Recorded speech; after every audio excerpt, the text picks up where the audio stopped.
दोस्तों आज हम लोग जिस स्टॉक की बात करने वाले हैं उसका नाम है बीकाजी फूड्स। जी हाँ दोस्तों, ये वही बीकाजी है जिसके आप नमकीन और पापड़ खाते हैं और जिसके स्वाद काफी चटपटे हुए हैं। और अपने चटपटे स्वाद की तरह ही ये स्टॉक भी काफी चटपटा है। जैसा कि आप देख पा रहे हैं ये स्टॉक लगातार हायर हाइज बनाते चला जा रहा है। तो दोस्तों हम इस स्टॉक की टेक्निकल एनालिसिस लास्ट में फिर से करेंगे, पहले चल के इसकी फंडामेंटल एनालिसिस देख लेते हैं। तो जैसा कि आपको पता है दोस्तों, कंपनी का नाम है बीकाजी फूड्स इंटरनेशनल लिमिटेड। इसका जो मार्केट प्राइस है वो 547 रुपए है और आज ये इंट्राडे में लगभग 0.82% डाउन था।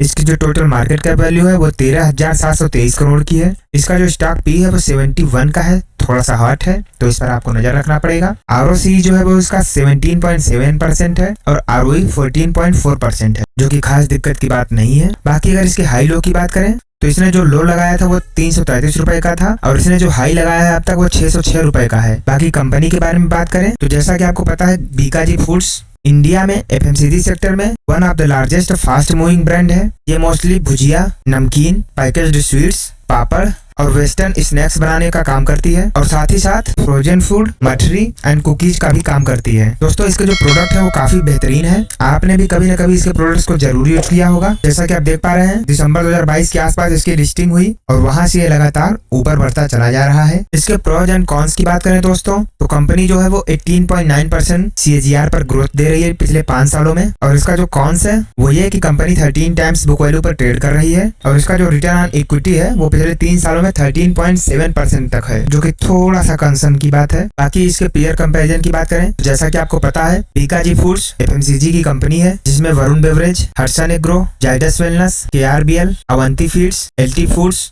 जैसे काफी मशहूर ब्रांड्स काम करते हैं। इसके क्वार्टरली रिजल्ट्स की बात करें दोस्तों तो इसका जो सेल्स ग्रोथ है वो सितंबर 2021 में 433 करोड़ का था, सितंबर 2022 में 570 करोड़ का, सितंबर 2023 में 598 करोड़ और करंट में अभी 613 करोड़ का है। यानी कि इसका जो सेल्स ग्रोथ है वो लगातार हर क्वार्टर में कुछ न कुछ बढ़ता जा रहा है। वहीं अगर इसके नेट प्रॉफिट की बात करें तो इसका प्रॉफिट जो 30 करोड़ का था सितंबर 2021 में, सितंबर 2022 में 43 करोड़, सितंबर 2023 में 61 करोड़ और दिसंबर 2023 तक 49 करोड़।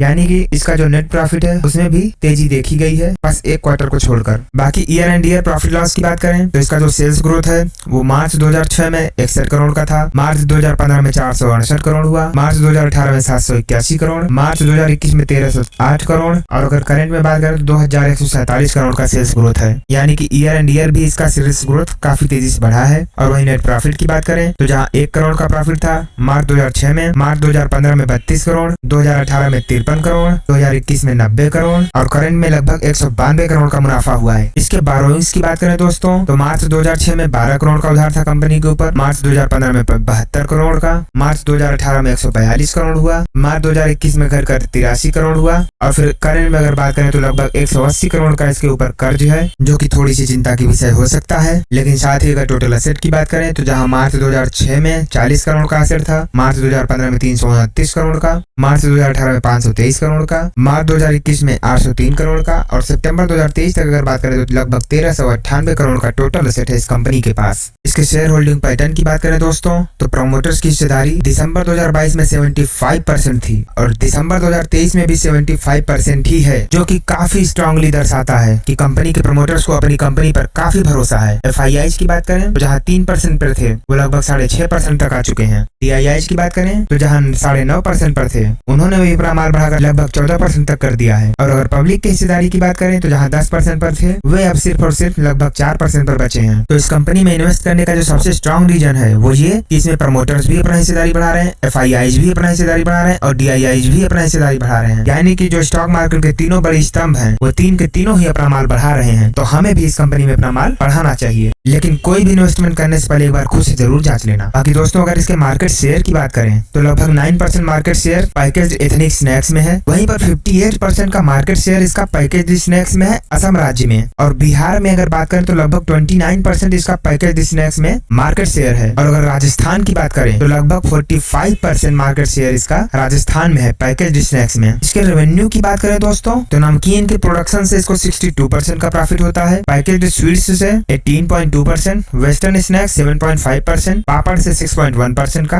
अगर इसके सेगमेंट की बात करें तो 100% इसका रेवेन्यू फूड प्रोडक्ट से आता है। लोकेशन वाइज अगर बात करें तो नॉर्थ इंडिया से लगभग 50%, ईस्ट इंडिया से 33%, वेस्ट इंडिया से 8.7%, यानी कि सबसे कम इसका वेस्ट इंडिया से आता है। यानी कि इसके पास अभी पूरा का पूरा मार्केट शेयर बचा हुआ है वेस्ट इंडिया में कवर करने का। लेकिन जो स्ट्रॉन्ग रीजन है वो ये कि नॉर्थ इंडिया में इसमें काफी अच्छा मार्केट है इसके पास। वर्टिकल्स की बात करें तो family PACS 61.7%, impulse purchase PACS 35%। बाकी अगर इसके डिस्ट्रीब्यूशन चैनल की बात करें तो जनरल ट्रेड यानी कि दुकानों से इसको लगभग 85% की सेल होती है। आप कन्फेक्शनरी की लगभग हर दुकान पर या फिर जनरल स्टोर पर इसके प्रोडक्ट्स आपको मिल जाएंगे। बाकी 6.7% मॉडर्न ट्रेड एंड एक्सपोर्ट करती है ये 4.3%। बाकी दोस्तों अब इसके चार्ट पर हम वापस आते हैं तो दोस्तों इसमें हमने दो मूविंग एवरेज यूज किए हैं, एक है 50 EMA और दूसरा है 200 EMA। तो जैसा कि आप देख पा रहे हैं दोस्तों यहाँ पर अपने 50 EMA के नीचे आ रहा है, तो इसको पहले अपने 50 EMA के ऊपर जाने दीजिए, उसके बाद यहाँ पर कोई इन्वेस्टमेंट करना। लेकिन जो अच्छी बात यह है